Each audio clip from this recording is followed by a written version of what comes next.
So, okay, so the sales pitch is comprised into many different parts, components. The first is called the introduction, right? And typically, when you guys are out there talking to customers, one of the biggest things I see is like, oh, they just are not giving me any time, right? They're closing the door in my face. They just keep telling me they're not interested, right? And that boils down to one thing, it's a bad introduction, right? You have about 5 to 15 seconds to make a first impression, every single person that you do talk to. So in that first 5 to 15 seconds, there's things that you have to do in order for them to check off a couple of boxes. The customers want to make sure that, number one, you're not going to waste their time. Number two, that you're not trying to scam them or sell them anything that they don't need. And number three, they have to be able to trust you and like you to a certain degree. If those three things aren't checked off in the first 5 to 15 seconds, then they're just going to close the door on you. That's how it is, okay?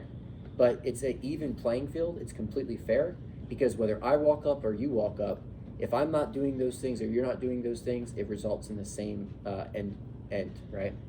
So pretty simple, guys. I break the introduction into two things. I talk about pre-door and after door knock. Pre-door is like before you even knock on the door, right? Because some people basically walk up to the door with the wrong mindset, right? I basically teach about something called the Finding Nemo effect. You ever seen Dora in Finding Nemo? She has amnesia, short term, which means that she always forgets. And when you're on the doors, basically, you have to be positive, like extremely positive. Energy is transferable, right? You got to be cool, calm, confident, and positive. If you bring negative energy to the door, homeowners can see it and sense it, okay? If you already have talked yourself out of the sale before you even knock on the door, trust me, they can smell it. A lot of people will close the door on themselves, right? They're not even giving themselves a chance because they come to the door already with a bad attitude, with a bad mindset, with bad body language. You got to walk up. Number one thing is you got to smile. I'll tell you, you got to smile. If you like getting people to like you, being charming is one of the easiest ways to get people to like you, right? You walk up, you're smiling, you make them feel good, you're feeling good, immediately you have an advantage, okay?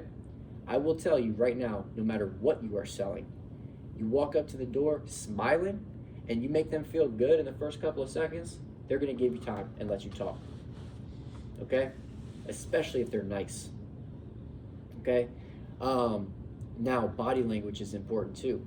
You walk up to the door with your hands in your pocket, or you walk up on your phone like this, they are not going to take you serious.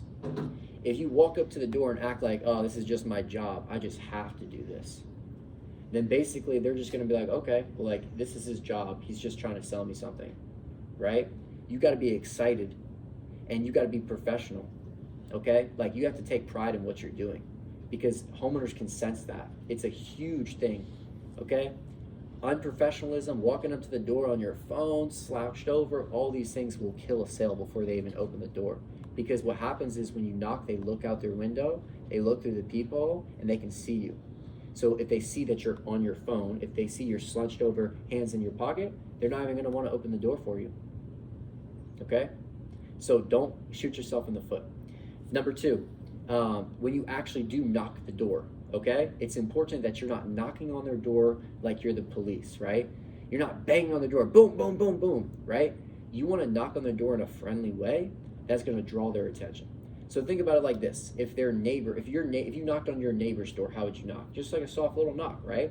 Something that's going to invite curiosity and make them want to come to the door. If you're concerning them, if you're boom, boom, boom, they're already kind of like tension is high when they're coming to the door, right? When somebody gets a knock on their door, you have to imagine that there's a part of your brain, there's like the caveman part of your brain, right? So your instant reaction when somebody knocks on your door is fear because you're like, who is that, right? And their guard goes up. People don't naturally trust door-to-door salespeople. So basically these homeowners, they put their guard up as soon as you knock on their door. Who is this person? What do they want from me? So your job is to get them to put their guard down, which is why it's so important to be positive. It's so important to get them to like you so that they can bring their guard down a little bit so that they can actually start talking to you, okay? Most people will answer the door like this, like, what's going on? How can I help you? See what I'm saying? And if you're like, and you just try to get straight to business, they're gonna be like, no, I don't need anything. So when you do knock on the door, the way I typically knock, if you want to copy this, it's pretty simple. I knock like this. I go boop, boop, boop, boop, boop, boop. So just like that. Try not to do it too hard. Most houses have a stairway up to the door. So when I go up to the door, I will knock, but then I will take a couple steps back. You don't want to stand right in front of the door. They open that door, you're right in front of their face. Now they're like, you're in their space, okay? Now this is really important because you guys understand, you're either gonna get a male or a female at the door, okay? Maybe you get some in between, but typically it's a male or a female, okay? Now a male or a female, think about masculine men, right? They have another man is right in front of their face. That gets their guard up because now they think it's a threat. They're going to see you as a threat if another man comes to their house and is right in their face. Now, as a woman, you're a man, you come to their house, she's home, maybe she's alone by herself, you knock on her door, she's also going to see you as a threat. Who is this man? What does he want? So you have to make your body language non-threatening. How you do that is you will step back a couple of feet and you stand sideways. If you stand face to face with someone, they see you as more threatening. Psychologically, this is proven. If you are staggered, standing sideways, they don't see you as much of a threat. If you're face to face, like you're a threat, the brain, it's like how the brain perceives you. If you're staggered, you're standing sideways, you're less of a threat. It's also proven that if you are on their left side versus their right side, you're less of a threat. So there's a little bit of psychology there for you on just how you should be standing. So I also have something in my hand whenever I talk or knock at the door. Because when somebody sees me with something in my hand, it gives them the perception that, oh, like he's working, he's doing something, right? Like, so they know that like I'm there for something work related. If I'm just standing there with nothing in my hands, they're wondering, what is this guy doing? Why is he at my door? But if I'm standing sideways with something in my hand, they're like, oh, like they know like I'm working for someone, like it's a company that's knocking on their door, right? Like I'm on business, right? Like it's more of a professional thing than standing with your hands open. If you're a man standing with your hands open, it also is more threatening as well. So a couple key tips about that, okay? Now, I don't ever slunch over or look down. I'm always staggered and I'm looking up. Sometimes people don't know what to look at while they're waiting on the homeowner to answer. They'll just stand there and look right at the door, okay? Problem is that when they're looking through that peephole and they see you standing right at the door, now they're like intimidated to open it. So I always want to be looking up and looking around because that is going to draw curiosity, okay? I'm gonna talk about the importance of curiosity in a second. But when I'm staggered and I have something in my hand and I knock on the door and I'm looking up and down and maybe I'm taking notes on whatever I have in my hand, now they're like, who is this guy? What does he want? And now they're more curious. Curiosity killed the cat, okay? So if you can make a homeowner curious about what you're there to do instead of concerned about who you are and what you're there to do, you're gonna get more people to answer the door. And you're gonna get more people to come to the door and their guard's gonna be a little bit lowered. Now, last thing is how you dress, right? Now, when we go out, obviously we're always in company gear. A lot of times we actually have a construction vest that we wear that we made for our company with our logo.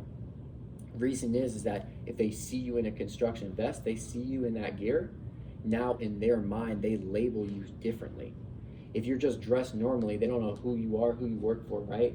If you're dressed a certain way, now they're labeling you as a service person, as a worker, right? You pull up to someone's house, you're in an Amazon outfit, they're gonna know, okay, this guy works for Amazon, right? They're gonna know why you're there. You pull up to someone's house in a construction vest, they don't know exactly why you're there, but they know that you're working on something. I don't know, is he doing some type of project? Are they doing like road work? Like, is he with the county? Is he with the city? Is this like a government worker? Like, who is this guy? So it makes them curious, right? I'm there on business. The more official I look, the more likelihood that they will answer the door, okay? Extremely important stuff. Now, going back to curiosity, right? Basically, you really have two key things that you want to do when somebody opens their door. Number one is you want to build a little bit of curiosity, and you want to build a little bit of like and trust, right? You want to make them like you and kind of trust you in the first 5 to 15 seconds by how you present yourself, by how you talk. People will judge you like a book cover, straight up. That's how it is out there. And they're not judging you on the things you think they're judging you on. They're judging you on your body language, how you dressed, how you carry yourself, how professional you seem, all that stuff, right? So if somebody doesn't think that you're professional, or somebody doesn't like trust you by how you look or how you're acting or presenting yourself, they are going to be way less likely to answer. And if they do answer, now you've made it so much harder for yourself, because now you have to prove that what they thought about you isn't true. Okay? Are you guys following along with that so far? Okay, cool. So now when you do knock on someone's door, the first thing you want to do is start off with a simple statement, okay? An introduction. What I always say is, hey, how's it going? Not rocket science. Not rocket science. Hey, how's it going? Hey, how you doing? Hey, how's it going? Not too good. I just had Dotson family. Okay, I'm gonna get into, don't worry, I'll get into like a bunch of situations, okay? But the thing is that I like to be upbeat. It's not like a, hey, how's it going? It's like, hey, how's it going? I like to be upbeat and positive, right? Because there's a chance that they're gonna be like, I'm doing great, how are you? And it's like, boom, now you're already off on a good foot. Or there's a chance that they're like, not so good or whatever, right? But at least you came off positive, right? So yeah, there's nothing worse than you go in the door and you're negative. You're like, hey, how's it going? And they're like, I'm doing great, how are you? And then you're like, fuck, I'm kind of being negative right now. They're actually super positive, right? If anything, you want to match their energy or be higher energy than them, okay? Because it's called energy manipulation. You want to carry the conversation. You ever seen somebody that was the life of the party? He just knew how to keep the conversation going. That's what you have to be at the door. You have to know how to carry the energy of the conversation. You got to know how to keep it upbeat and how to keep it positive. That's one of the biggest keys. So I hit him with a simple, hey, how's it going? Now, there's a lot of ways that you can go from here, but let me tell you what not to do. Don't ever be like, hey, how's it going? Well, my name is Kyle, and I'm with Affordable Home Solutions, and the reason we're coming by is we're just here to do whatever, right? Because that's how every person in door-to-door thinks that they should talk. Hey, my name is Kyle, and this is the company I work for, and this is what we do. Are you interested? The problem with that is that immediately they see you as a door-to-door salesperson, so again, low level of trust. They don't care about who you are or what company you're with. I promise you. All they care about is what you're doing at their door and whether or not you're going to waste their time. That's it. So, what I like to do, I'll give you guys a cheat code. I like to start by making a statement or an observation followed by a question. Why do I like to start the conversation off with a question? Because it provokes a response. A lot of times we just start talking without permission, and then they'll cut us off.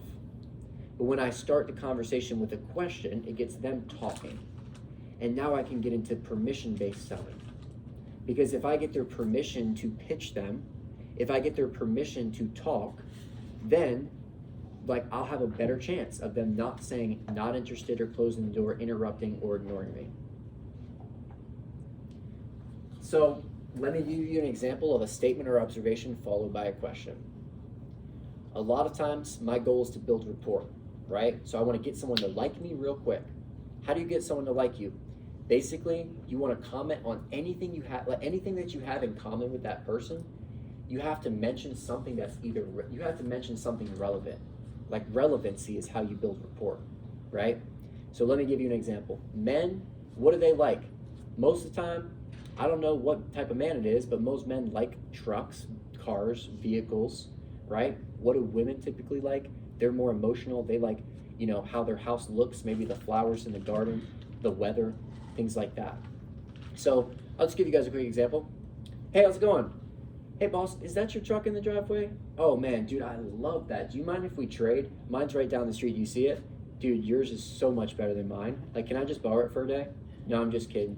By the way, my name's Kyle. Have we met yet? So, statement or a observation followed by a question. Another thing you can do is, hey, how's it going? I'm not sure if you've seen our guys that have been walking up and down the street. Has our team stopped by and talked to you yet before? Oh, they haven't? Okay, perfect. That's exactly why I'm coming by. Anyways, my name is Kyle. I'll be super quick.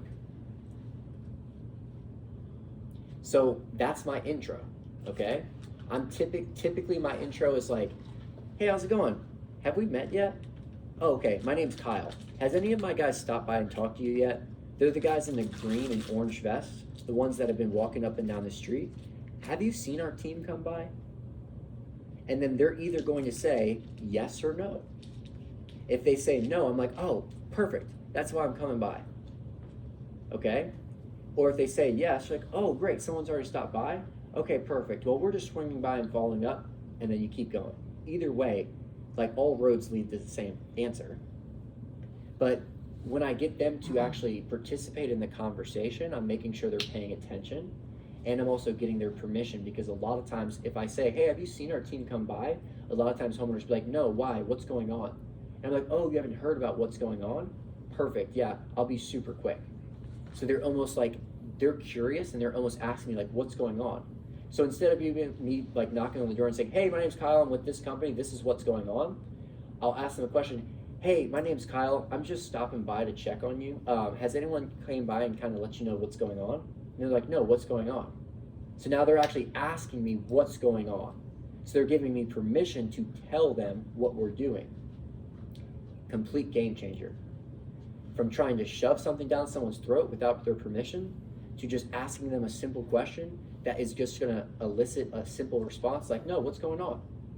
Now notice, the goal isn't to tell them what's going on. The goal is to get them curious about what's going on. Because in the first 5 to 15 seconds, you're not going to be able to explain to anybody what you're going to be able to do for them.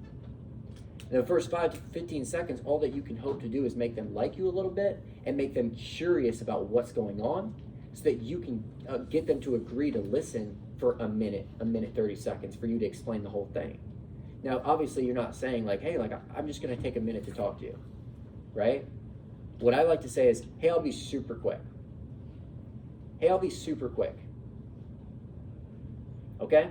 So we'll go over about 10 to 15 different types of openers, but like, let's just stick with this one. Hey, how's it going? Hey, my name's Kyle. Have you actually seen some of our guys up and down the street? The ones with like the green and orange vest? Have they talked to you yet? Oh, they haven't came by already? Perfect. Okay, I'll be super quick. Reason I'm coming by? Boom.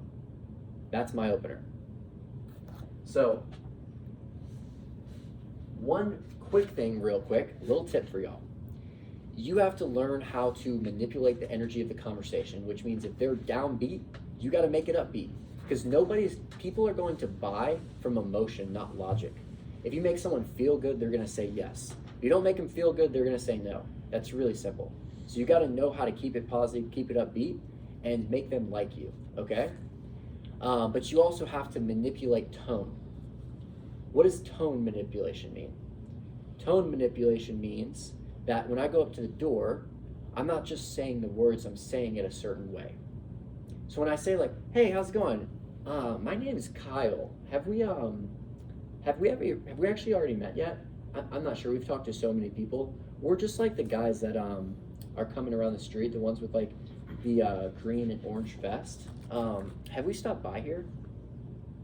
And now they're like, no. Now that's called a confused tone.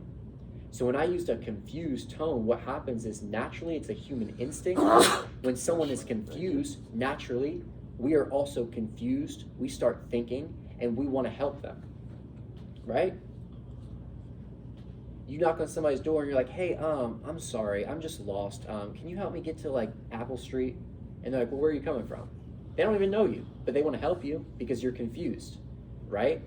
You need something, like I'm lost, right? So it's a natural human response that when someone's confused or looks like they need help, that like we basically like react by helping instead of like react by shutting them off, because we don't see them as a threat anymore. Like homeowners aren't going to see you as a threat if you come off as confused. They're going to see you as like someone that's like needs like information from them, which is crazy because like a lot of people think you're there to give them information. But the homeowners, when they think you're just there to give them information, then they're like, I don't need information, and they shut off. But when you actually need information from them, now it flips the dynamic completely. So, tone manipulation. Why do I start by, hey, how's it going? Why don't I just say, hey, my name's Kyle, have we met yet? The reason I buffer about 5 seconds between, hey, how's it going, and my name's Kyle, have we met yet? Why do I do that buffer, y'all? Give them a chance to say something. Yes. That's the question. Yes, but also, I want to give the homeowner a chance to show me what type of mood they're in. Because remember when I was just like, hey, how's it going? And you're like, terrible. Well, good thing I asked, how's it going? Right? When I say, hey, how's it going? They can respond a couple different ways. They're like, I'm good, how about you? Or they could be like, I'm great. Or they could be like, what do you need? How someone responds to a simple, hey, how's it going, gives me so much information about what type of person they are, what type of day they're having, and how I need to carry the conversation. And way to go to a pitch, go this way with the pitch or that way with the pitch. Exactly, bro. Because I talk about rapport. Find something in common. You say, hey, how's it going? Someone's like, oh, man, terrible. I just lost my grandmother. You're like, man, are you serious? Man, I lost my grandmother last year. You find something in common, right? Or just like sympathy, just talk to them, right? Or they're just like, you're like, hey, how's it going? Someone's like, man, just got home from work. It was a long day, man. How can I help you?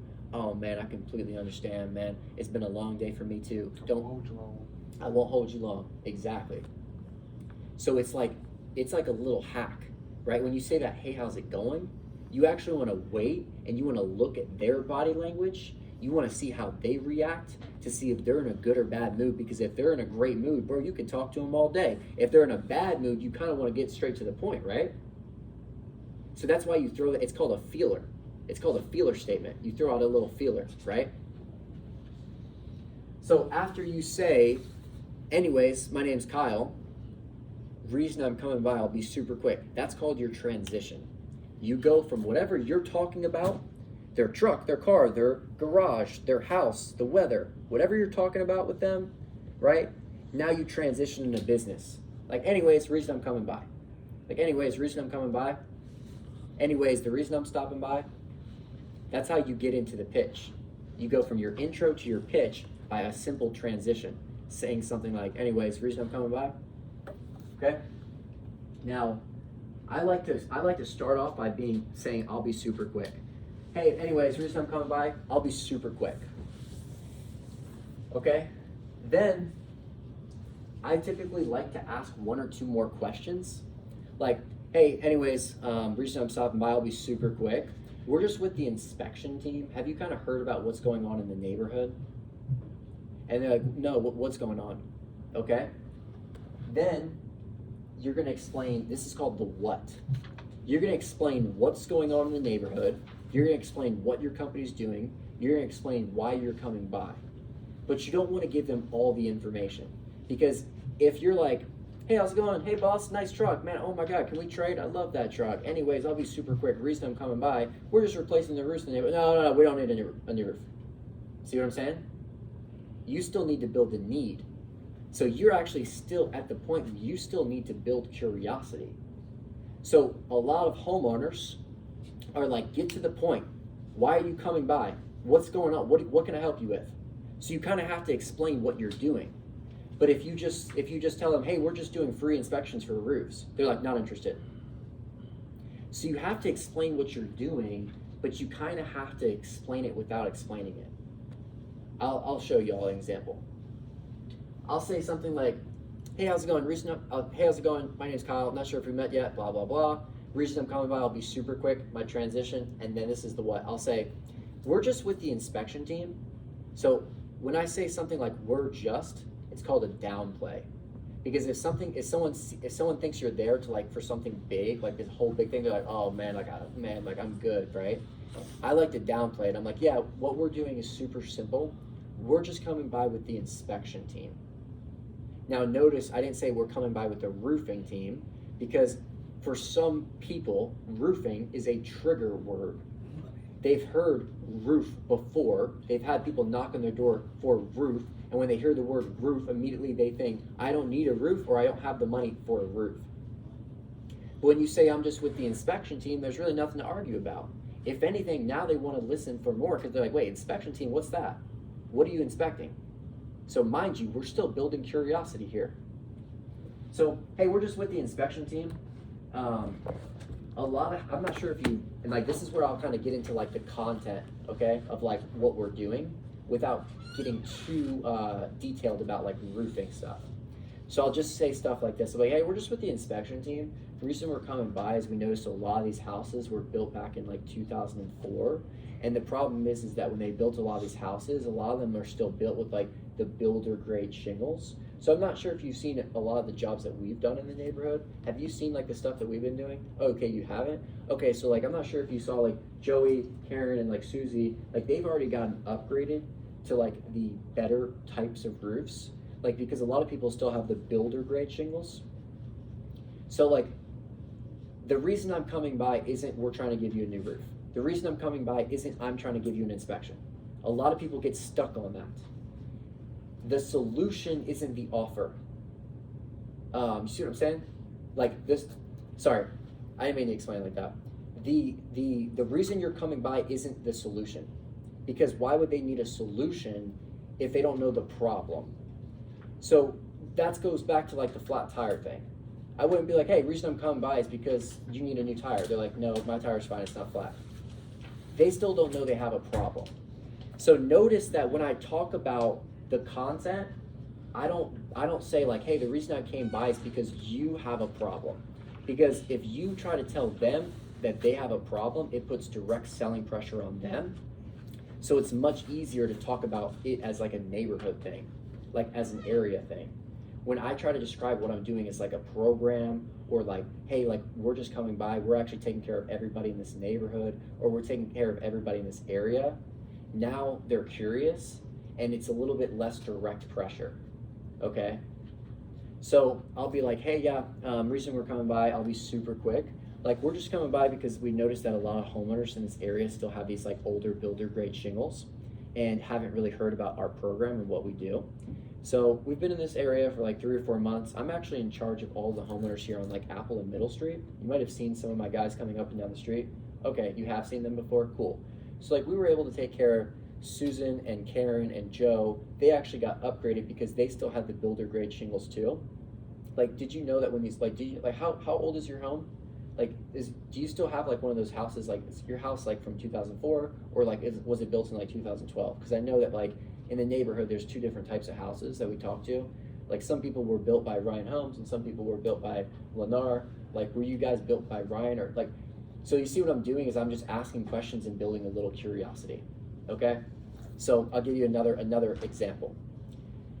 Hey, reason I'm coming by will be super quick. We're just with the inspection team. So we're just coming by kind of with their report. I'm not sure if you've seen it before or heard about it, but basically there's been a budget that's assigned to this area because a lot of the homes actually still have kind of like the builder grade shingles. And this is actually a high wind area. So actually last April, there was actually a big windstorm. You might have seen like trash cans get knocked down, like wind in this area. And what happened is a lot of people actually got some damage from that event. So what we're doing is we're just coming by and building the reports to kind of show you like what you might have. So that's like the what, okay? They still don't know that we're working with insurance. They still don't know that we're trying to replace their roof. Like they still don't know all the details yet. And it's hard for someone to say no to something that they don't really know what it is. Because a lot of people naturally are trying to get a good deal. Like people want to buy things, right? So people are curious. They're like, is it like, are they giving me, what are they doing, right? Especially if you got that vest on, because now they're like, oh, it must be official, right? Oh, and the other thing too is when you're talking about what you're doing in the neighborhood, when you're talking about what you're doing with their neighbors, now you're also building trust, because now they're like, oh, you did something with our neighbors. Like, what did the neighbors need? Okay, now this is a really important transition. It's called the problem.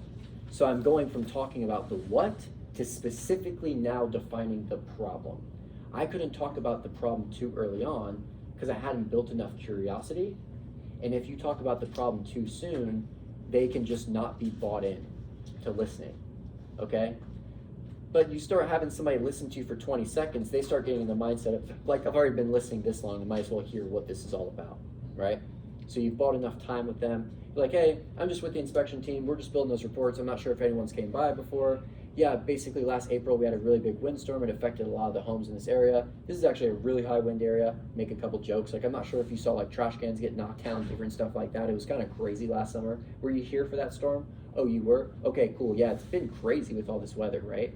And then you're like, transition. And they're like, well, the problem is a lot of these houses actually did get damaged during that storm. Or you could go another angle. You could say the problem is a lot of these houses are built with builder grade, lower quality shingles that actually did get damaged during the storm. Or the problem is a lot of people called us out because they had damage from the storm, right? Or a lot of people had issues. Or sometimes I'll say the problem is a lot of the roofs in this neighborhood are about 15 years old, and these are only 20-year shingles. So you get to pick what the problem is. You can talk about the damage. You can talk about the roofs being old. You can talk about all types of things. That's up to you. And depending on what area you're in, that's so important, because you're going to be in neighborhoods that just had a fresh storm last night. You're going to be in neighborhoods that haven't had a storm in a year. So if you try to come by and say, hey, the problem is a lot of people have damage on their roofs, and if they haven't had a storm in a long time, they're going to, what are you talking about? If you're like, the problem is we just had a storm, and they're like, no, we haven't. So if they haven't had a fresh storm, you got to probably try and focus more on age and like the condition of the roofs and the fact that the houses are old. If they had a fresh storm, you're going to talk more about like hidden damage, like, you know, stuff that could have happened during the storm that they need to document, things that they need to make sure they have pictures of or take action on because there's a deadline with the insurance claim process, right? So a lot of times what I'll do is I'll just be like, hey, the problem is a lot of these houses have builder grade shingles and they only last about 20 years. And what we found is that most roofs in the neighborhood are about 15 to 18 years. So they probably need to get replaced soon anyway. I love that line. Like, yeah, the problem is a lot of the roofs in this neighborhood kind of need to get replaced soon anyway. So that means like, hey, like whether you work with us or not, like you have a problem. You need something. You need a new roof anyway, okay? Now we're running through it, right? Now the next section is called the program. So basically the program is where I tell them what I'm going to do for them. And what I always like to do is like, I'm either basically going to offer them like, oh, what we do is really cool. We fly a drone above your house. We take pictures. We see if you have anything going on. Sometimes we can use AI to detect hidden damage that you would never be able to see from the ground. And then we just email you a report. Sometimes I say that. Or sometimes I'm like, hey, yeah, like what we do is actually really cool. Notice how I'm like, hey, what we do is actually super simple. Or hey, what we do is actually really cool. I'm like getting them excited about what we're doing, right? Hey, what we do is actually super cool. We have one of our experts in the area. He's actually the one that's worked with all your neighbors. So we just set you up with an inspection for him to come by and take a look to see if you can qualify. Because the problem, and then I typically will double down on the problem if in case they still haven't felt enough urgency. Like, yeah, we'll just send one of our inspectors by because the problem is like, you know, you wouldn't know if you had anything going on until someone does get up there to take a look and check. And I'm not sure when the last time you had someone up on the roof was. And because a lot of times most people haven't had a roof inspection in years. So the program, right? You want to explain to them clearly what you're going to do. A lot of times people are just drowning you out, which is why it's important to ask them questions to make sure they're following along. But they're just waiting for you to get to the end where you're like, this is what we want to do for you. And you need to explain to them clearly what you are going to do for them. Because if they don't understand what you're going to do, they'll never say yes. But if you can try to basically make it dummy proof, simplify it, and you don't want to make it seem like it's a big deal. You want to make it seem like it's like the simplest thing ever. Like, oh yeah, you just want to play it off. It's called like downplay it, play it off. Like, oh yeah, what we do is super simple. We just like do our free inspection. We just like email you the report with all the pictures and all that cool stuff. We don't charge you anything for that. And then they're like, oh, that's all you do? Like, that's it? And the more you can get them in that like, oh, that's it, that's all you want to do mindset, the less of a big deal you make it seem, the easier they are to say yes. Because the more complicated something sounds, the more someone needs to think about it.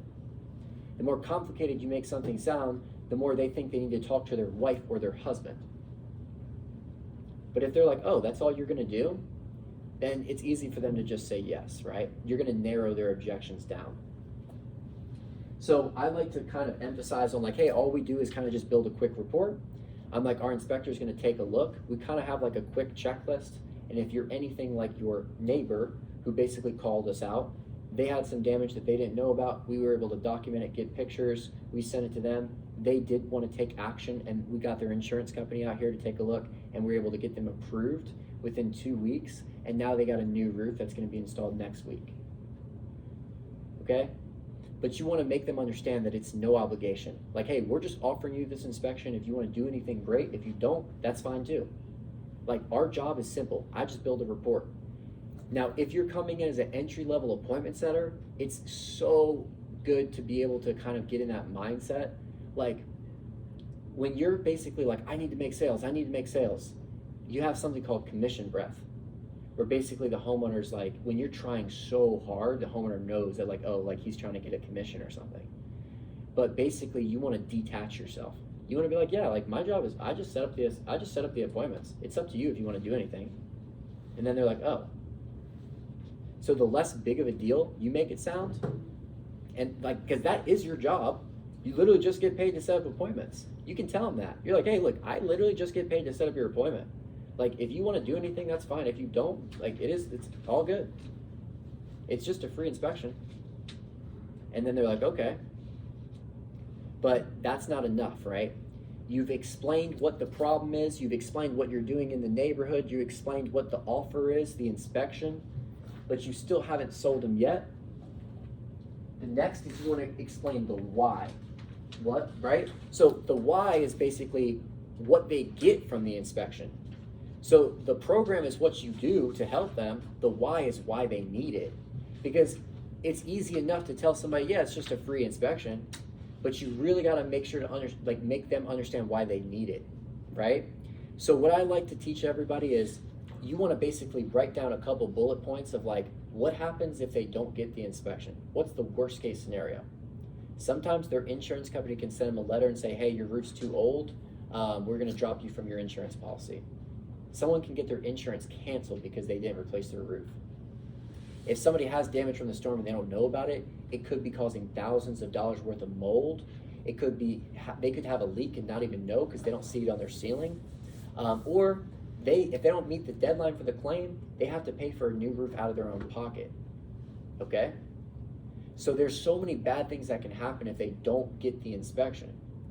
So that's what you're kind of trying to touch on. But I'm going to give you another little hack. If you try to scare them into doing the inspection, it typically doesn't work. So I like to do stories. Stories help me explain it like very easily without putting direct pressure on them. As long as I'm talking about a different person, then like they can choose of like whether they think it applies to them or not. So for example, I'll say like, yeah, we'll just get up there and do our quick report, just send it to your email. Because like the thing is like when your neighbor called us out, he didn't think he had a problem either. But like when we got up on his roof, we actually found some damage, and like good thing we were able to catch it because like we only have a couple weeks left before the insurance company has this deadline. So like your neighbor John, he actually, I don't know if you know John, like John was actually getting estimates. He was actually looking at paying over $20,000 for a new roof because all the roofs in the neighborhood were kind of built around the same time. And then they're like, yeah, they are. And I'm like, I like to state simple facts that everyone can agree to. Because when you're trying to sell someone something, they can kind of like go back and negotiate in their head whether they want to do it or not. But it's called the yes train. The more things I can get them to agree to, they start saying yes and yes and yes, and you start saying things that make sense to them, the more they're going to justify saying yes. So a couple things you can get them to agree to is I'll be like, yeah, like, because the roof is pretty old, right? And then they're like, yeah, it's old. And I'll say like, yeah, because the roof is like still like you still have the original roof with like the builder grade shingles, right? And they'll be like, yeah. Or I'll say like, yeah, and you've probably like seen other people get it done, right? And they're like, yeah. Think about it like this. I'm helping them sell themselves on it by just asking them questions. Because if I say, hey, your roof is old and your neighbors are getting it done, it seems like I'm trying to sell them. But if I ask them, hey, have you seen your neighbors get it done? And yours is still pretty old, right? And they're like, yeah. So basically they start connecting the dots in their head without you even telling them. So it's a combination of asking them questions, explaining what can go wrong if they don't get an inspection, and also framing it to where you're not putting pressure on them. You're like kind of talking about the neighbors. You're like, yeah, yeah, the problem is like, some people who don't get the inspection, like their insurance company can come out, they do their own inspection, and then they find that their roof has damage, and then they can actually cancel your policy. Or it's like some people, if they don't get a new roof, like your insurance rates go up because your neighbor's got a new roof, so you're basically just gonna be paying for your neighbor's roofs. Like one thing that I like to say is I'll be like, yeah, because the thing is like the insurance company's already created a budget for this neighborhood. They know how many roofs need to be replaced. They already have all the information about how old the houses are. So when the storm happened, your insurance company already knew that a certain amount of roofs had to get done, so they've already set aside a certain budget. So what's going to happen is the people that take action, the people that have damage, that do file a claim, insurance companies are going to pay for theirs. But after 6 months, the insurance companies are going to see what people didn't do it, and then they're going to take advantage of that, and they're not going to send you a letter and say like, hey, you forgot to replace your roof. What they're going to do is they're going to drop you from your policy, or they're going to raise your rates, and that's how they're going to get out of paying for your new roof. So this is where you're like explaining like what happens if you don't get the inspection, right? Because a lot of people think, oh, I'm good, I don't need to do this, I'll be fine if I don't do it, right? Instead, you want to make them understand that like if you don't do this, there's like consequences, negative consequences, because like I said, fear of loss is better than fear of gain. So fear of loss is like, what are you losing by not getting the inspection? You can try to explain to them what they're going to gain. You can be like, we're going to upgrade you, we're going to give a brand new roof, we're going to take care of everything, we're going to do all this for you. And it's like, I'm going to give you this, I'm going to give you this, I'm going to give you this. Okay? And when you're trying to give someone something, they're skeptical of it. And you're also putting them in a position of power. They're like, what else are you going to give me? And that's where you can run into situations where homeowners are like, well, I'll let you guys do my roof, but I want all free gutters. I want windows. I want this, I want that. Because you're just like, I'll give you this, I'll give you this, I'll give you this, I'll give you this. I like to sell from loss rather than gain. I like to be like, yeah, man, like, some people, I like to basically say, hey, man, yeah, some people, they actually will save up for years to be able to pay for a new roof. And if you've been saving up, we're happy to give you an estimate if that's the route you want to take. But what we'd like to do is at least just give you the information so you can evaluate your options and make the best decision for you and your family. So that's all we're doing today, is just giving the information so you can take a look at it and you can decide kind of what's a good next step for you. So it's called framing. Instead of me saying, you don't want to be the type of person that doesn't do this, I'll basically explain that some of their neighbors are the type of people who didn't want to do this, and this is what happened to them. And instead of being like, don't be like your neighbors, I'll actually tell them like, yeah, you can be like them. So let me just like give you a real life example. I'll be like, yeah, man, some of your neighbors, they've actually been saving up for a while for a new roof. They've been getting estimates, and we've been talking to them. They got an estimate from us, and they're actually thinking about just paying for it themselves. They didn't want to work with insurance. And if you've been saving up for a new roof, then that's a great option for you. We can definitely give you an estimate. Typically, it's going to be around $20,000. But the other neighbors actually thought it was better to at least get the information to see if we could help them get the insurance company to cover it. Now, once you give them both options, which options do you think they're going to pick? They're going to be like, well, yeah, can we see if insurance is going to cover it? So instead of you trying to sell them, they're actually selling you. They're like, can you get my insurance to cover it? And then you can do something called the pullback. The pullback is the next step. The pullback is when you start making them want to do it, and then now they're like, okay, so you're going to send me an email, you're going to do the inspection. Now you're in a position of power, because now they're agreeing that they want something from you, right? Now that you get them, now you're getting them to want something from you. Instead of you trying to sell them, now you can reverse the dynamic. You can basically try to sell them out of it. I know that sounds weird, but let me explain. You can be like, they're like, okay, so you guys are just going to do the inspection. Now, a lot of times if they're skeptical, I don't do a pullback. Like if they're like, yes, you guys are just going to do the inspection, I don't really know if I want to do it, then I'll be like, oh, no worries, we'll just send you the email and you can just make a decision, kind of let us know what you think. It's no pressure, it's like no obligation, and it's completely free. So we'll just like send you the email, and then afterwards we'll just follow up with you. That's how I play it. But if they're very enthusiastic, I want to take advantage of that to do a pullback. That's how you lock that deal in.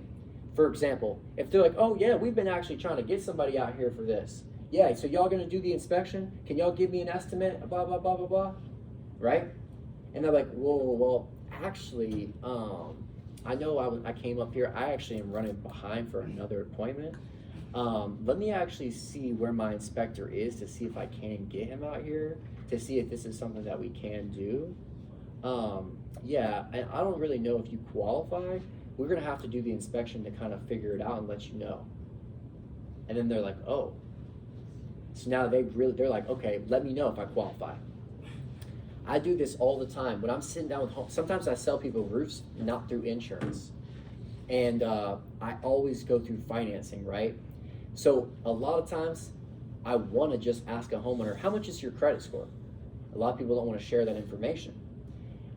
Instead, I'll say, yeah, we actually have some really cool programs with financing, but most people don't qualify. You don't happen to, like, I don't know, like, it's really only for people who have really good credit. Like, do you think that, like, you might have, like, do you have, like, good credit? A lot of people are like, yeah, I got good credit. And I'm like, okay. I'm like, well, I don't know, man. Like, they don't pick at, like, this program's really good, but it's only a certain amount of people qualify. I can take your information now. We can fill out a quick application, but I can't promise anything. And then they're like, okay, do it. Let's do the application. Because I pull back. I made it seem like it was like I had the power. I made it seem like, ooh, we actually might not be able to help you. And now they're like, what? And now they want it even more. Everybody wants something they can't have, right? So if you try to if you try to make it seem like, oh, you try to it's called a takeaway. You try to take it away. Like, oh, which insurance company do you have? Because by the way, not every insurance covers this. And then they're like, I have Allstate. And then you're like, oh, let me check with my inspector to see if that's one of the insurance companies we work with. And now they're like, oh, okay. And they're like, what, I'm not good enough now? They're like, you were just trying to get me to do this and now I'm not good enough? And now they're like trying to prove to you that they're good enough for the program. They're like, I got great insurance, right? And then you're like, okay, well, I'll send my inspector by, but, you know, it's like, if he does find something going on, we'll have to get moving forward pretty quickly, right? Now you're in a position of power to be able to say something like that. So now how do I close? It's called the button up. How do I actually close the deal? This is the most important part of the entire sales pitch. How do you actually close the deal? Now, you're never going to actually have a homeowner say, okay, yes, sign me up, I want the inspection. Some people will, very rarely. Most of the time, you're just going to get to a place where the conversation starts kind of getting quiet. You can tell that they're thinking, and they don't know whether they want to do it or not, okay? That's where you got them. Like, okay, he's thinking about it. And all you're going to do is basically assume the close. Assuming the close means you're going to basically assume that they're going to say yes. So basically, you'll do something like this. So like, well, anyways, we should probably get started pretty quick because we got a couple other appointments. And when we do our report, some people, they want us to like print out all the photos. We got to go to our office for that. It can kind of get complicated. Like most people are pretty cool about like us just like emailing that over. Is it cool if we just like email you the pictures when we're done? And then like they're saying like, yeah, okay, email's fine. Like, okay, sweet. What's your email, by the way? Boom. You're not asking, you never want to ask, is it okay if I do the inspection? Is it okay if I send my inspector over? Is it okay if we schedule you for an appointment? Are you interested? Do you want to do this? You never want to ask those questions ever, because if you ask somebody, do you want an inspection? Now they're like, oh shit. And they're like, yeah, now you're like making them make a choice. I never wait for them to say yes or no. I just basically assume yes. So the way that I assume yes is I'll just like keep the conversation going in an assumptive way. I'll be like, yeah, when we're done, we'll basically just like send you the photos to your email. Are you gonna be home for the next 5 or 10 minutes? And they're like, yeah, I'll be home. Okay, perfect. I'll just send my guy over. He'll be here in about maybe like 10 minutes or so. And then after that, he'll just let you know what he found. Sounds good? You never want to end with a closed statement. You always want to end with a question. So I'll always be like, sound good? Sound fair? Sound good? Sound fair? I'll be like, cool, man. I'll just send you over the photos and you can look at them in your email and then you can make a decision later. I'm sure you probably got to talk to the wife. What time does she get home, by the way? Okay, cool. So you'll probably have to talk this over with the wife. Yeah, sounds good. Okay, well, we'll get you all the information so you can make a decision and we can just go from there. Sounds good? And then they'll be like, yeah. And you're like, okay, cool. And then you walk away. It's done. Because you never want to talk yourself out of a sale. Once they agree to you sending them an email, get their email and say, okay, great. My inspector will come by soon. We'll let you know when we're finished. Done. Done. Walk away. Because you can talk yourself out of a sale. They can say, yeah, I want the inspection. And they're like, okay, well, You start talking more and more and more, and they're like, you know what, actually, I gotta run. Actually, I just realized I have an appointment. Actually, I gotta go. Actually, can you come back later? Actually, can I get a card? You don't talk yourself out of the sale. Because people are gonna basically be pressured to say yes. If you're making everything make sense, they're going to basically be like, okay, well, like, why not? It's just a free inspection. But then in their mind, they're arguing. You know why? Because there's a part of their mind that's logic and part that's emotion. The emotional part of their brain is like, yeah, it's just an inspection. Like, yeah, we probably need a new roof. The logical part of their brain is like, wait a second, you don't know these guys. What if they get up on the roof and fall off? What if they hurt themselves? Check their license. Look at their Google reviews. I mean, they might have scammed some of the neighbors. How do you even know if you can trust these guys? Right? So don't give them the option to think about it, because realistically, it's probably not the smartest idea for a homeowner to just let some random person look at his roof, right? If they actually spend 20, 30 minutes thinking about it and researching it, they're probably like, you know what, I should probably call the company and schedule an official appointment, and I should ask them for their license and insurance. Like, that's what homeowners will do, right? So this is not something that comes from a logical place. It's something that comes from an emotional place. It's an emotional-based decision. You're going to make them curious. You're going to give them a little bit of concern. And then you're going to give them trust, confidence. And then you're going to downplay it. And you're going to make it seem simple. And then you're going to make them feel good, crack a few jokes with them, and then walk away. Because the point is that they don't even want to feel like they signed up for something. If they feel like they just signed up for something, then they're going to overthink it. Okay? You want to make them think that, like, hey, bro, like, it's just a quick email. Because a lot of homeowners will be like, no, you know what? Actually, I changed my mind. It's like, the way that I react is I'll almost be in disbelief.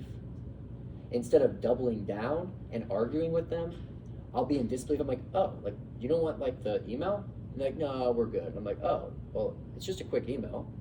And I'll be like, so if I sent you something, you wouldn't look at it?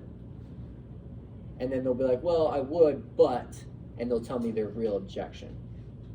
So a lot of times this pitch will go smooth unless you run into objections. Most homeowners will cut you off mid-pitch and just be like, no, we don't want to do it. You got to figure out why they don't want to do it. So all objections are rooted in three things: trust, need, and financial. Number one, they don't think they trust you. If they don't think they trust you, they'll be like, oh, let me just get a card. Can I just do some research first? Is it okay if I call you back? I'm going to talk to my wife about it. If they don't think they need it, they will say things like, oh, we already had it looked at. Oh, can y'all just come back later? Oh, we're going to do this next summer. Oh, I already have a guy who's going to take care of it when we need it. We don't have any damage. We already had it checked. I'll just talk to my insurance company myself. And if they think financially they can't afford it, they'll just basically be real short with you. And then, like, you'll basically have that feeling of like, what is it? Why doesn't he want to do it? So it's important that during the pitch you let them know, like, hey, the inspection is completely complimentary. And if we do find damage, my expert will walk you through the next steps. And if we can get the insurance company to cover the roof, like, the insurance should cover most of it. The only thing that you would have to pay at the very end is a deductible. But you really don't even want to bring that up. You want to be like, the insurance should cover this. The expert will talk to the customer about their deductible, right? You don't even want to bring anything up about cost. Basically, you want to make it seem like, hey, like, this is going to get covered. Like, if we do find damage, we can get it covered. If we don't, we'll just leave you with a report. Because it's important to talk about what happens if you don't find damage. Because you just start talking about, hey, if we get up there and we find damage, we're going to file a claim. They're like, well, I don't want to file a claim, right? So a lot of times they'll be like, hey, we're going to get up there, best case scenario, we come down, everything's in good shape. Worst case scenario, my expert's just going to show you some pictures and then educate you on kind of like what the next steps are. Because a lot of people don't want to have to replace their roof. So if you're coming to them and you're telling them like, yeah, like after we do the inspection, we're going to get you a new roof. A lot of people are like, whoa, I don't want a new roof. Like, I don't want that. I'm not signing up to get a new roof. Make sure that you're saying, like, you're highlighting that, like, it's just an inspection to check on your roof, right? If you, like, best case scenario, you don't have anything going on. You actually want to hope they don't have anything going on. Because if you actually come at the door and you actually seem like you hope that they have a problem with their roof, now they're skeptical that you might actually damage their roof, right? If you're like, I'm going to get up on your roof, and if I find damage, I'm going to get you a new one. They're like, oh, this guy wants to find damage on my roof, right? So psychologically, it's probably not best to harp on like, we're going to find damage. It's like, hey, we're going to get up there and we're going to see if there's anything going on and see if we can help you. Best case scenario, we're going to give you something called a clean bill of health.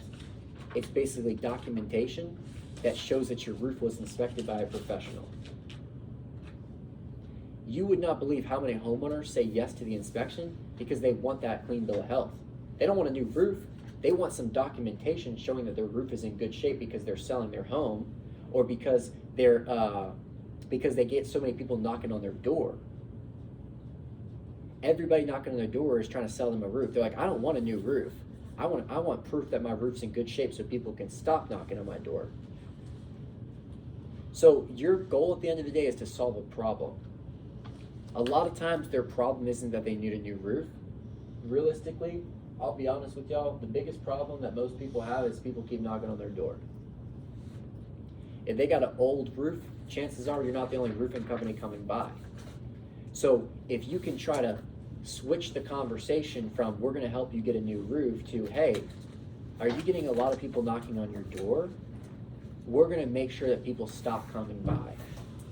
The way I do that is I say, oh, you know, it's actually pretty interesting. We actually work with an app. The app actually gives us the people's information that have older roofs. So when we go in your neighborhood, you actually pop up like a big green light. And that's why everybody comes by and knocks on your door. And then they're like, really? That's why? We get people knocking all the time. And I'm like, yeah, it's because like they have access to the same app that we do. So they actually see that your roof is old. Now, all I have to do, I can actually turn that off. And they're like, you can what? You can turn that off? I'm like, yeah, I can actually get people to, we can get people to stop coming by. All we have to do is just mark you as unqualified. And the way that we mark you as unqualified is, you know, if we can get up, do an inspection, and we can like basically prove that your roof is in good shape, then we'll just mark you as unqualified and people will stop knocking on your door. Now, there's a certain way you got to present it, right? You got to make it believable, because they're like, why would you want to do that for me, right? So you got to be sympathetic. I'll be like, oh my gosh, how many people are knocking on your door? And then you're like, how the roof's not that old, is it? You almost want to, you actually want to agree with them, okay? Because that's how you build rapport. You build rapport by agreeing with the customer and getting on the same page. You're not going to build rapport with the customer by arguing with them. Some homeowners are dead set that they don't need a new roof and their roof is fine. Do you think you're going to sell them by trying to argue with them? No, you're going to sell them by agreeing with them. So now we're going to get into objection handling.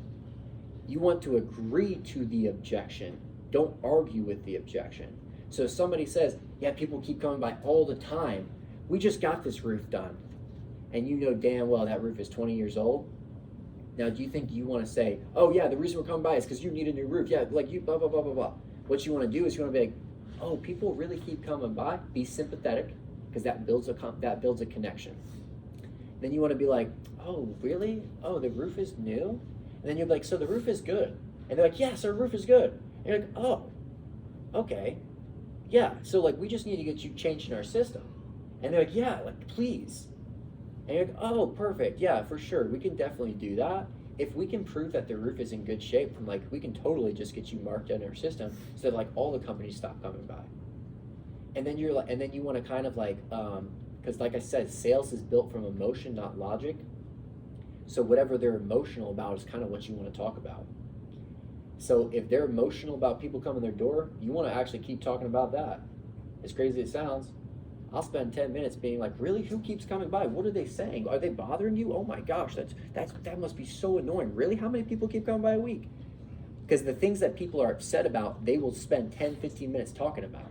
They don't care about getting a new roof. Their problem is people knocking on their door. Listen to them, they're gonna let you go out there. You're listening to them, right? That means, and they're gonna let you get up on their roof. I had a lady, right? I've knocked on her door, right? She was like, yeah, no, we're good. We don't need a new roof, right? And I was like, oh, yeah, I completely understand. Yeah, most of the people we talk to are actually not interested in like getting a new roof right now. So I completely understand. I was like, we're just kind of introducing ourselves because we are working with some of your neighbors. I just wanted to say, like, your house is gorgeous. Like, I know you've done a ton of work. Did you just get this driveway done?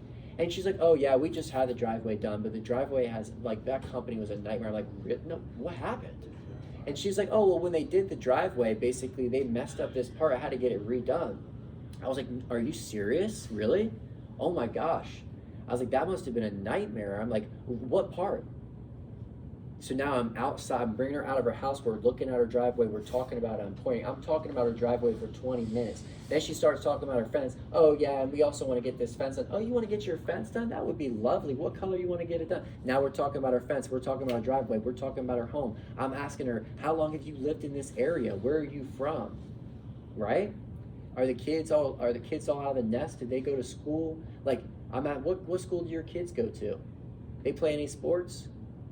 I start getting to know this lady, and I'm talking to her for 25 minutes. Once we've built that rapport, she's damn near inviting me in the home for tea and coffee. So then once I'm actually in the home, now I'm like, anyways, Miss Baker, I know that you weren't really interested in looking at the roof right now, but the thing is, and she's like, no, and I'm like, well, look, Miss Baker, I was like, we've spent a lot of time talking today. I was like, I would just hate to have to leave without at least giving you any information. I was like, look, what I'm gonna do is really quick, Miss Baker. She's a woman, older woman, so that's why I'm talking to her like this. I'm talking in a soft tone, okay? You don't talk to a man and a woman the same way, especially an older woman, right? Older women, you gotta be soft, you gotta talk slow. Miss Baker, all we're gonna do is just take a quick look today. I'm gonna take the pictures, come down. If I see anything, we'll let you know. And then I'm just getting into it with her, and she's like, okay, really? Okay, so y'all gonna look at the roof? And then she basically started agreeing, and she was like, okay, you can do it. Took me 25 minutes talking about her fence in her driveway for her to actually like me enough for me to get permission to get up on the roof. Why did she let me get up on the roof? She trusted you. Because she trusted me, exactly. Y'all Because built I built rapport, I built a connection, she liked me, she trusts me.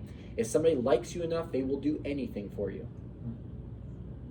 People will start doing what, like, man, I've had homeowners cook for me.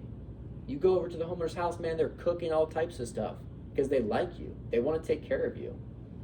Man, and then it gets to the time where you start selling them the roof and you're like, hey, you know what? We have an upgraded package. You know what, Miss Baker? I wouldn't want to just put on any type of roof for you.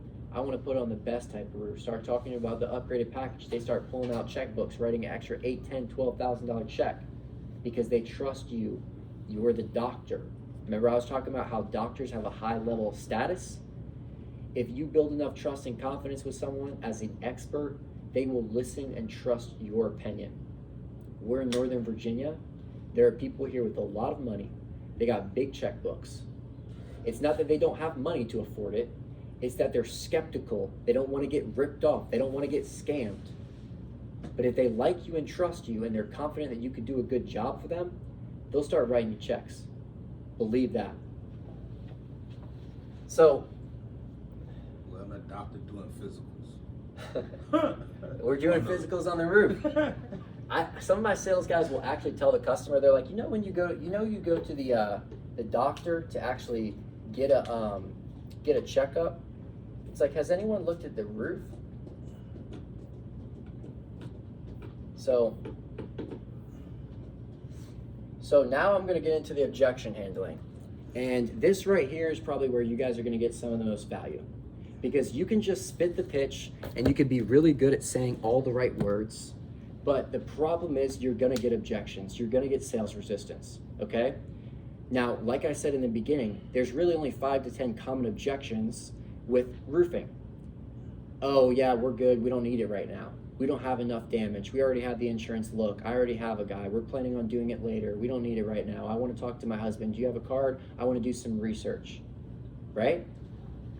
Those objections are all rooted in trust, need, and financial, which is why I try to do such a good job in my pitch, getting them to trust me, getting them to feel like they need it, getting them to understand how they can afford it, so that I don't have enough of, because for me, it's more important for me to kill the objections while I'm talking than to have to go through and respond to the objections later. I'm great at responding to objections, but I would rather prevent objections. It's called objection prevention versus objection handling. I'm gonna teach y'all how to be objection preventers, okay? But if you do have objections, there are certain ways you always wanna agree to their objection. And I'm gonna give you guys about 10 different statements that you can use while you are at the door to overcome any objection, okay? Number 1. Oh, this actually isn't it. Hold on a second, hold on.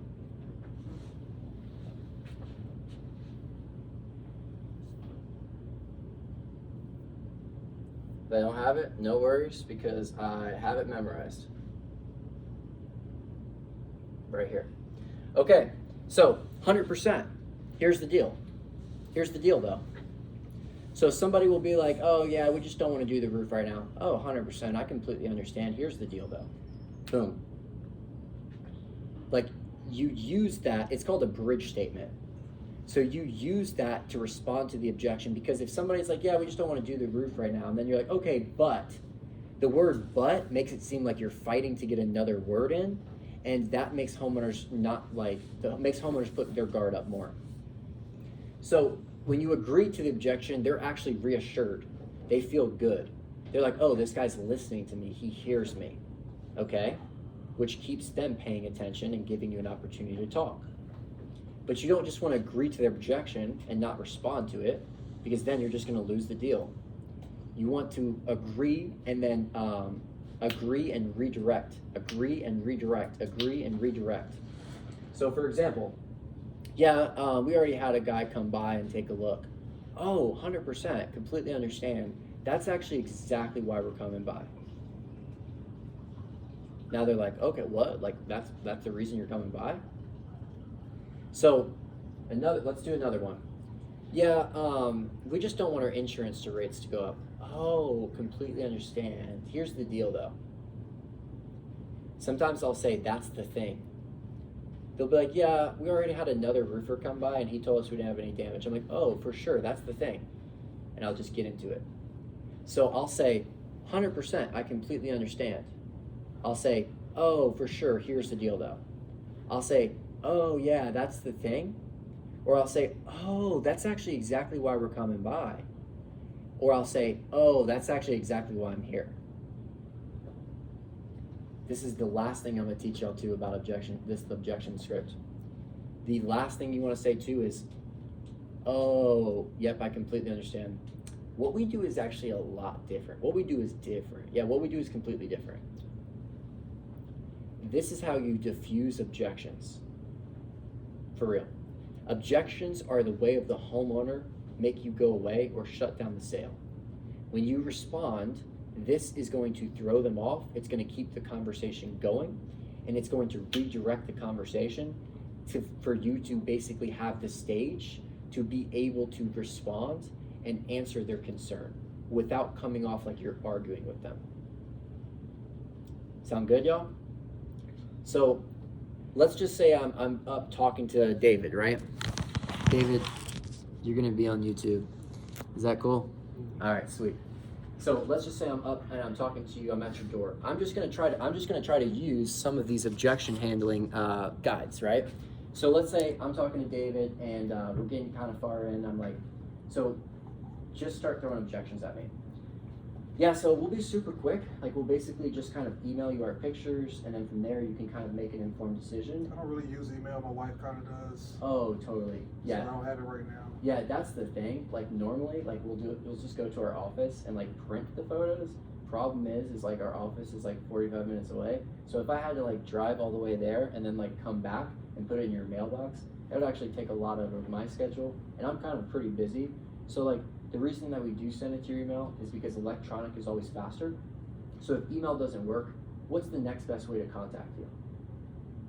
You see? It's like how you, so basically some people will be like, I don't have an email. They'll use that as an objection because you're like, oh, we just emailed your report. Oh, I don't have an email. And then basically you're like, oh, for sure, that's the thing. Yeah, like that's the thing. We can totally just like get you the pictures printed. Problem is like you kind of make a joke out of it. Problem is like that's kind of old school. We got to go all the way to the office. We got to print out all the pictures, bring them back, put it in your mailbox, and like a lot of times you won't even be home by the time we come back, so we don't even have time to go over it with you. Now hit me with another objection. Yeah, so we'll just basically come back by whenever you're home. Blah blah blah blah blah. Hit me with something. I already had somebody come by and check out the roof probably a month ago. Oh, perfect. That's actually exactly why we're coming by. See, a lot of the neighbors that we talked to actually said the exact same thing, that they already had a guy come by and take a look.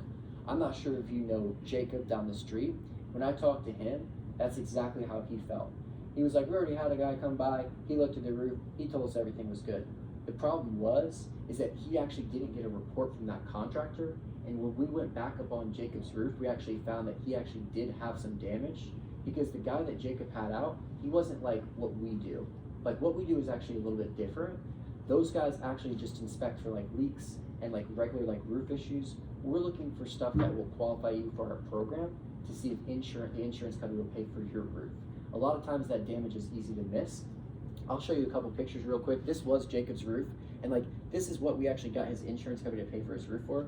And like you can kind of agree that like something like that is probably easy to miss, right? So like if you have somebody that's not trained and they get up there and they ignore that, what could happen is now that damage can actually cause you problems in the future, and now the insurance company won't come out and he'll actually eventually have to pay out of pocket for his roof. So when we were able to help him, obviously like now we got his insurance to agree to pay. And obviously I don't know if you qualify yet. I had to get up and actually take a look. And I don't know what that guy found either, but that's exactly why we're here. We're gonna have our inspector get up, take a look, then we're just gonna send you a report.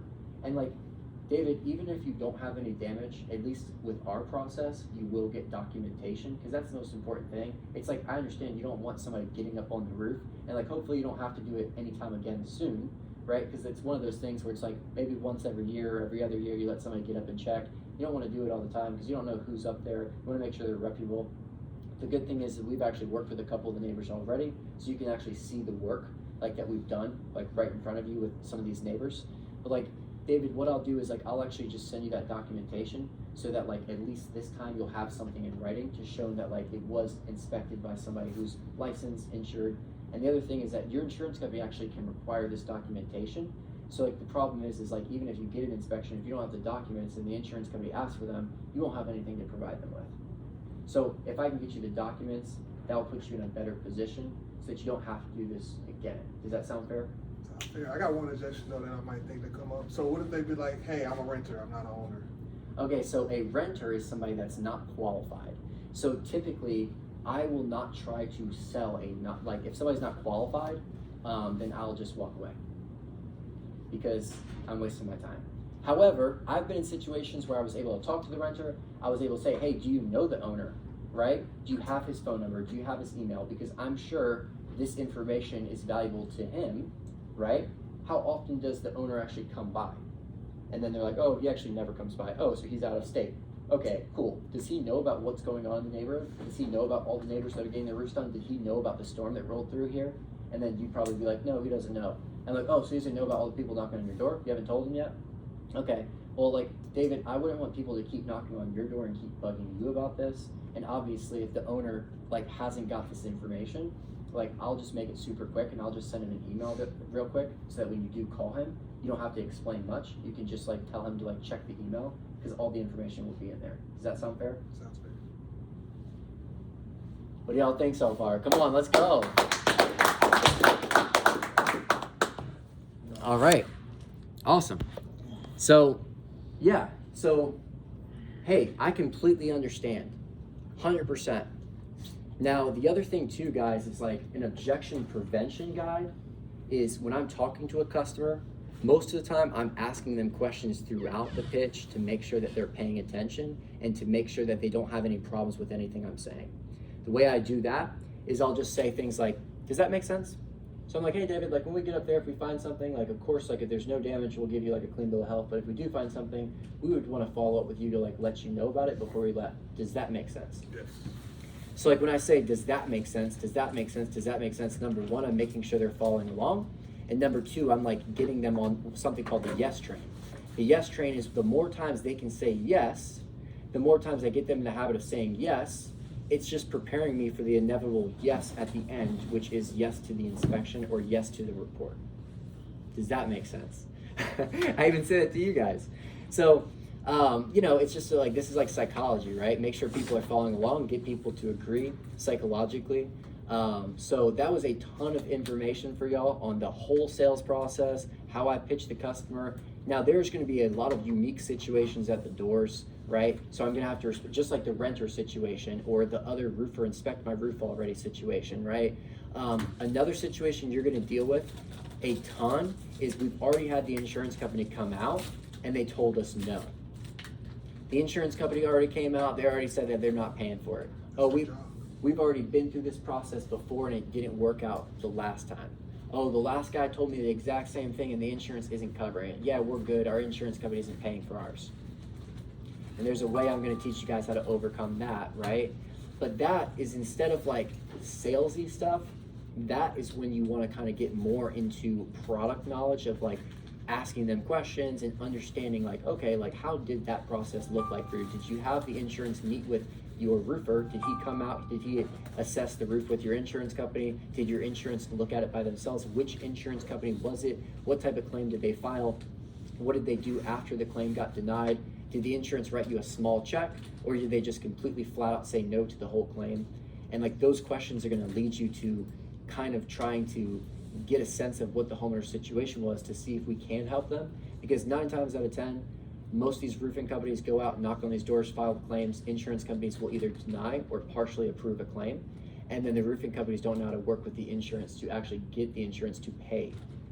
So we are a lot of times going into areas and talking to people who are like, I already tried this 2 times. I already tried this last year. I already tried this 3 years ago, and it didn't work. And now, instead of, once a customer tells you, I've already tried this before, you basically don't have to sell them on the roof. Because now it's like, oh, like they already know about this, they've already tried this, which means at one point they were sold on this process. And it's not that they don't want a new roof, it's that like they couldn't get approved. So now the problem you have to solve is, how can we get you approved? And what we're going to do as you guys progress in your training is we're going to talk about how our company does handle claims and how we are different, because we have a higher success rate for most roofers and most contractors. That's going to be a big selling point at the doors, because if you're able to have a higher chance of success and you're able to explain how you're able to do that to the customer clearly, they are going to trust you more. Because the guy that's like, oh yeah, I don't know how we're going to get you approved. Like, we just basically filed a claim and the insurance should pay. And you come to the door and you're like, well, the insurance doesn't always have to pay. Like sometimes they can do this, but if they do this, this is how we respond. They're like, okay, these guys have it all figured out. Like they have a process for this. They're experts. Understand this. Any person can come to someone's door, tell them the insurance is going to pay for the roof and file a claim. Anyone can do that. It doesn't take skill. Actually getting the insurance to pay, following through, and doing a good job on the roof, that's what's going to separate us from the other guys. Okay? All right, cool. We're going to take a little break.